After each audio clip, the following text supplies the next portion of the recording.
అందరికీ నమస్కారం అండి. అస్ట్రాలజీ లెసన్స్ ఫర్ బిగినర్స్లో ఈరోజు లగ్న చక్రం వేయడం గురించి మనం మాట్లాడుకుందాం.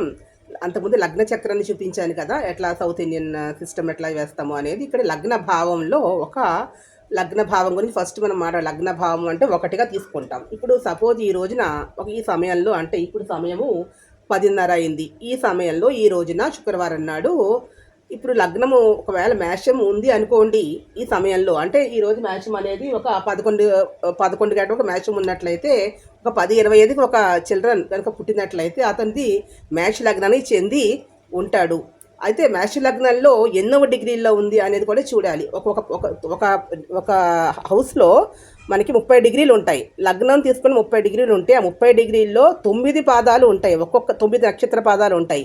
ఒక్కొక్క పాదము కూడా 3 డిగ్రీలు 20 నిమిషాలు అనేది ఉంటుంది. అంతా మ్యాథమెటికల్ క్యాలిక్యులేషన్స్. మీరు ఇంట్రెస్ట్ చూపిస్తే ఫర్దర్గా వీడియోస్లో ఒక 10 మినిట్స్ 15 మినిట్స్ వీడియో పడుతుంది. అంతా ఎక్కువైపోవడంలో కొంచెం చిన్నగా చెప్తున్నాను.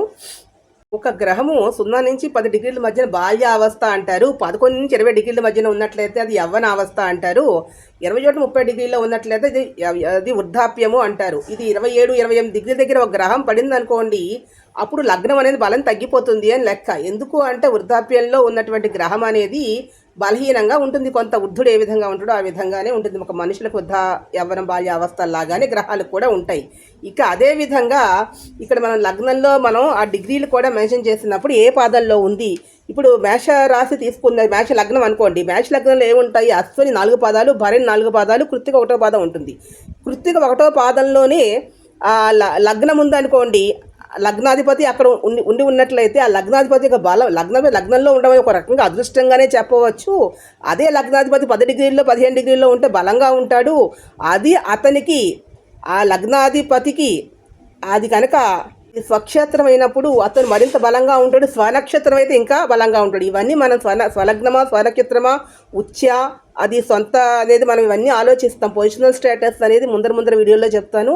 పొజిషనల్ స్టేటస్ ఉన్న ప్లానెట్ యొక్క అంతర్దశ ప్రత్యంత దశల్లో వాళ్ళకి ఫలితాలు అనుకూల వ్యతిరేక ఫలితాలు అనేవి ఖచ్చితంగా జరుగుతాయి అనేది ఆ జాతక చక్రాన్ని పరిశీలన చేసి చెప్పవచ్చు. ఇప్పుడు మనం ఆ లగ్నం ఆధారంగా అతను ఏ రంగులో ఉంటాడు, అతని యొక్క గుణగణాలు వ్యక్తిత్వము అన్నీ కూడా తెలుస్తాయి. అందులో ఈ జాతక పరిశీలన చేసుకునేటప్పుడు లగ్నాధిపతి ఎక్కడ ఉన్నాడు అనే దాన్ని బట్టి కూడా ఫలితాలు ఉంటాయి. లగ్నంలో ఉంటే ఆ ఫలితాలు ఎక్కువగా ఉంటాయి. ఆ అతను వేరే ఇంట్లో ఉన్నట్లయితే అక్కడ ఫలితాలు కూడా చూపిస్తాడు. ఈ లగ్నం యొక్క భావం అనేది ఎక్కడ పడింది అనేది ఇంకా వేరే గ్రహాలు ఉంటే ఆ గ్రహం యొక్క ఎఫెక్ట్ కూడా దాని మీద ఉంటుంది. లగ్నాధిపతి ఒక్కడు లగ్నంలో ఉంటే సంపూర్ణంగా యోగిస్తాడు. ఇప్పుడైతే బంధు సుఫలితాలు ఉంటాయి. పాపి అయితే కొంత పాప ఫలితాలు అనేవి కూడా అక్కడ ఏదైనప్పటికీ కూడా తన ఇల్లుని తను పాడు చేసుకోడు కాబట్టి లగ్నాధిపతి శుభుడైనా పాప అయినా కూడా వాళ్ళ యొక్క లగ్నాలకి మంచి చేస్తాడు అనేది వాస్తవము. అతను ఒక పాపగ్రహాలతో కలిసి శత్రుక్షేత్రంలో ఉన్న మనకి వీక్గా ఉన్నట్లయితే అంటే అతను రిట్రోగేట్ పొజిషన్లో అలా ఉన్నప్పుడు మాత్రము అతను స్థితి యొక్క కొంత బలహీన పడుతుంది. 100% ఇవ్వాల్సిన ఫలితాన్ని 60% మాత్రం ఇచ్చేటటువంటి అవకాశం అనేది ఎక్కువగా ఉంటుందనేది వాస్తవం. నెక్స్ట్ క్లాస్లో మరిన్ని వివరాలు మనం చెప్పుకుందాం. Thank you to all.